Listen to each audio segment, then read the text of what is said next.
Hello friends, आज हम neutral और अर्थ में अंतर की स्टडी करेंगे। क्या अंतर होता है, ठीक है। तो न्यूट्रल का काम क्या है और अर्थ का काम क्या है। Neutral and earth. न्यूट्रल का काम है सर्किट को कंप्लीट करना, रिटर्न पाथ देना, और अर्थ का काम है ग्राउंडिंग। कोई भी बॉडी है, इक्विपमेंट है, उसको ग्राउंड करना। जैसे मैं एक स्ट्रक्चर बना रहा हूं, मान लो हमारा जो डिस्ट्रीब्यूशन है ट्रांसफार्मर से आए चाहे डीजी सेट से आए, तो कनेक्शन स्टार में होता है।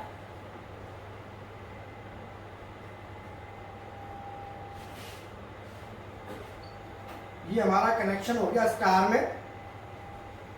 ये हमारी सप्लाई आ रही है। ये मान लो एक फेस हो गया, ये न्यूट्रल हो गया, ये दूसरा फेस हो गया, और ये तीसरा। मान लो आर फेस, न्यूट्रल, और वाई फेस, और यहां पे न्यूट्रल पॉइंट बनता है। ये जो न्यूट्रल पॉइंट है, इस न्यूट्रल पॉइंट के अंदर जो करंट होता है वो होता है तीनों फेसों का डिफरेंस। तीनों फेसों में जो डिफरेंस आएगा वो करंट इस न्यूट्रल में फ्लो करेगा। तो हम क्या करते हैं, न्यूट्रल को यहां पे ही हम इसे ग्राउंड कर देते हैं। तो न्यूट्रल को हम ग्राउंड क्यों करते हैं कि जो भी अनबैलेंस करंट होगी, अनबैलेंस करंट इस न्यूट्रल के अंदर फ्लो करती है और वो सीधी ग्राउंड में चली जाती है। तो ये हमारा हो गया ग्राउंड। अब हमने यहां न्यूट्रल को ग्राउंड कर दिया, और मान लो हमारा कोई फेस हम ये लेके गए, और यहाँ पे हमारा कोई हीटर है या कोई रेजिस्टेंस है, लोड है। हमने न्यूट्रल से लोड को कनेक्ट कर दिया, ये हमारा लोड है। अब क्या है कि ये लोड है और ये इसकी बॉडी है। कोई भी इक्विपमेंट है, मशीन है या डिवाइस है, उसकी क्या है, ये बॉडी। तो हम क्या करते हैं कि बॉडी को यहां पे ग्राउंड कर देते हैं। तो ये हमने क्या कर दिया, अर्थ कर दिया। न्यूट्रल हमारा यहां पे अर्थ है, ग्राउंड है। ग्राउंड का मतलब अर्थ। ये यहां पे अर्थ है और बॉडी हमारी यहां पे अर्थ है। तो हमारा क्या है कि जो न्यूट्रल है, न्यूट्रल हमारा सर्किट में पाथ को पूरा करा रहा। फेस हमारा इधर से गया और वापस हम न्यूट्रल में आके यहां पे आ।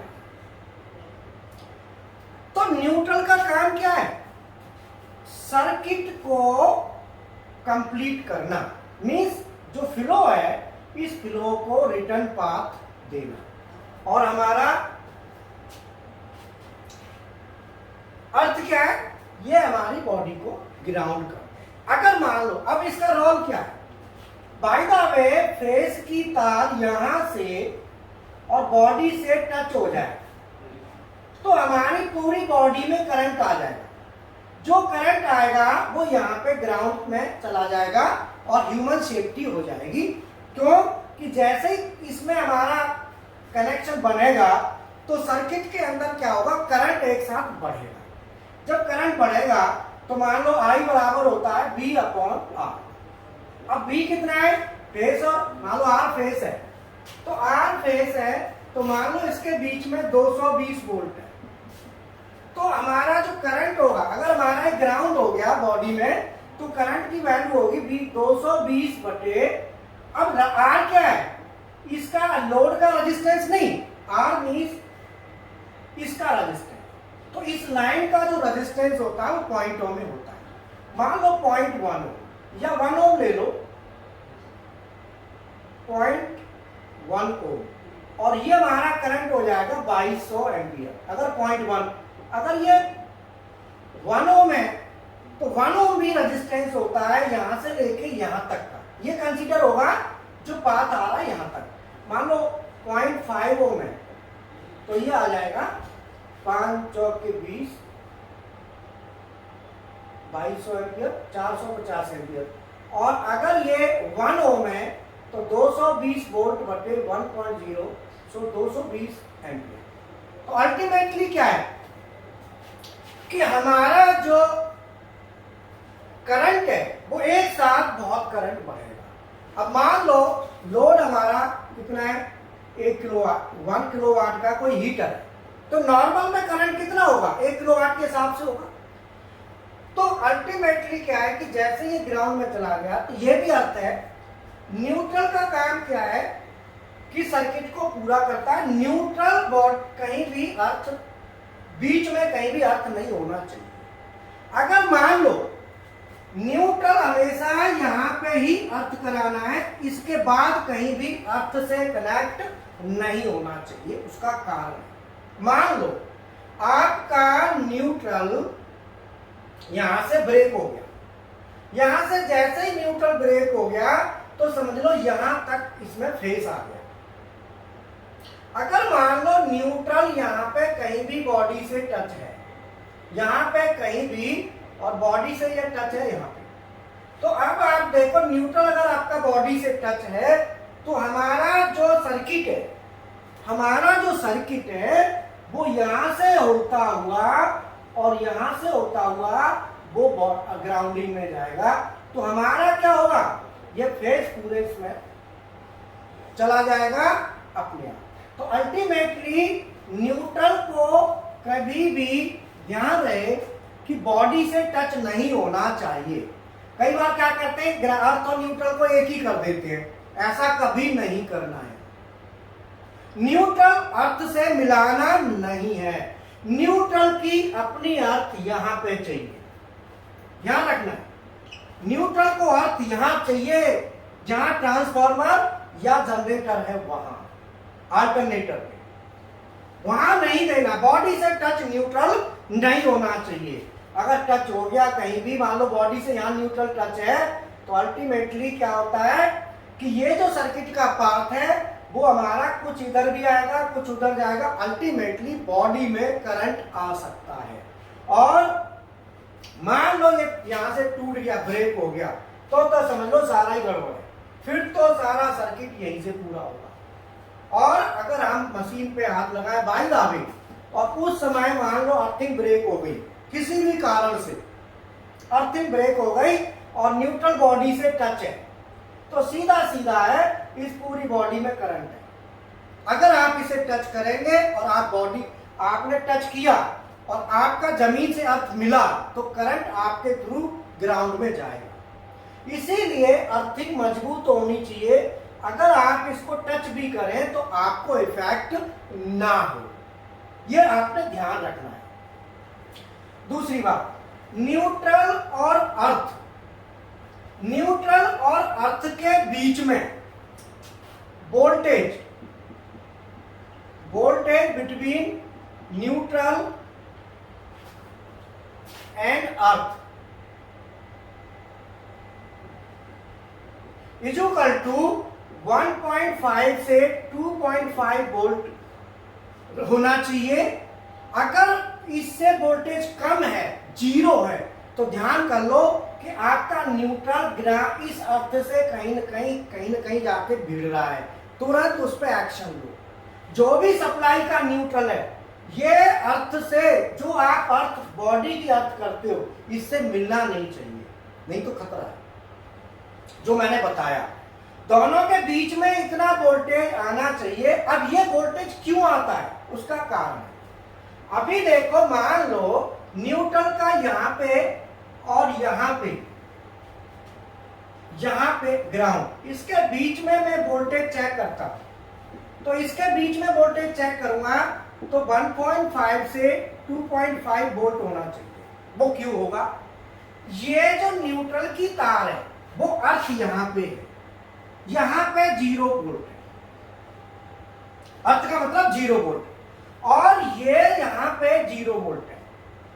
अब ये बताओ कि ये यहां पे 0 वोल्ट है और ये यहां पे 0 वोल्ट है, तो अल्टीमेटली अगर हम यहां पे देखें तो इस अर्थ के साथ यहां पे कुछ वोल्टेज आएगा, डिफरेंस आएगा। कारण कि वोल्टेज हम इसके यहां से यहां तक का जो पाथ है, यहां से यहां तक का मान लो कुछ भी रेजिस्टेंस होगा, 0.1 0.2 कुछ भी हो सकता है, कुछ तो रेजिस्टेंस होगा।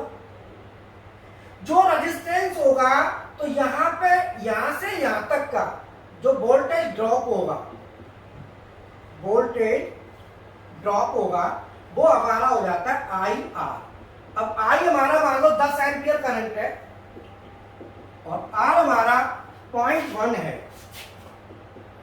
तो हमारा बन जाता है 1.0 वोल्ट। 10 एम्पियर करंट है और इसका जो रेजिस्टेंस वैल्यू है यहां से यहां तक की 0.1 है, क्योंकि जो रेजिस्टेंस वैल्यू होगी वो बहुत कम होगी 0.1 में, तो अल्टीमेटली 1 वोल्ट बनता है।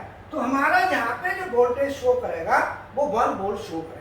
तो आप ये कह सकते हो कि यहाँ पे जो वोल्टेज है वो 1 से 1.5 volt, 1 volt, 1.5 volt, 2.5 volt, 2 volt होना चाहिए, माना 1 आया। तो लेकिन वोल्टेज आना जरूरी है, चाहे वो 1 वोल्ट आए, 1.5 वोल्ट आए, वो डिपेंड करता है कि आपके न्यूट्रल के कितने नजदीक हो। जितनी दूर ज्यादा होगे वहीं पे वोल्टेज आपका ड्रॉपेज बढ़ जाएगा, और बहुत ज्यादा वोल्टेज बढ़ गया तो समझ लो कि आपकी या तो ग्राउंडिंग में प्रॉब्लम है, अर्थ में प्रॉब्लम है, इसीलिए वोल्टेज डिफरेंस आपका बढ़ गया। क्यों अर्थिंग में क्यों होगी? क्योंकि ये 0 वोल्ट पे है। अगर ये 0 पे नहीं है, अर्थिंग कमजोर है, तो डेफिनेटली इसके बीच का वोल्टेज बढ़ जाएगा। अगर ये वोल्टेज बढ़ता है तो आपकी अर्थिंग में कमजोरी है, या आपका जो भी है अर्थिंग को फिर आप चेक कराएं, अर्थिंग को ठीक कराना जरूरी है। दूसरी बात, अगर आपका वोल्टेज न्यूट्रल ब्रेक होता है, तो मैंने आपको बताया कि न्यूट्रल ब्रेक हो गया और बॉडी से कहीं टच है तो मामला खराब है, वहां सीधा सीधा बॉडी में करंट आए। तो न्यूट्रल को ध्यान रहे, सर्किट का पाथ पूरा करने के लिए यूज किया जाता है, और अर्थ को सेफ्टी के लिए यूज किया जाता है। बॉडी के साथ बॉडी को अर्थ कर देते हैं, ठीक है। अर्थ यहां भी होता है, मान लीजिए ट्रांसफार्मर है, तो ये ट्रांसफार्मर है या अल्टरनेटर है, अर्थ इसको भी करना है और 2 जगह करना है, लेकिन ये अर्थ बॉडी की अर्थिंग है, ये न्यूट्रल की अर्थिंग है, ध्यान रहे, न्यूट्रल अलग है, ये अलग है। तो अल्टीमेटली न्यूट्रल और अर्थ में यही अंतर है। और न्यूट्रल अगर आपका कई बार हो जाता है, यहां से आपने 3 फेज सप्लाई ले रहे हो और न्यूट्रल ब्रेक हो गया, तो समझ लो आपके घर में न्यूट्रल 3 फेज सप्लाई है और न्यूट्रल पीछे से ब्रेक, तो 4 सीधे सीधे 2 फेज वहां पे आएंगे।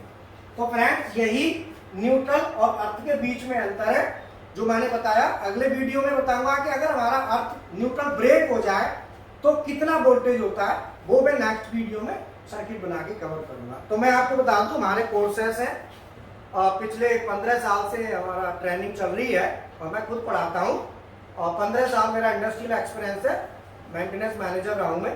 तो अल्टीमेटली क्या है कि ये PLC 5 PLC है, SCADA, HMI drives, hydraulic, pneumatic, CNC maintenance, सारे कोर्स है, ज्यादा कॉस्ट नहीं है।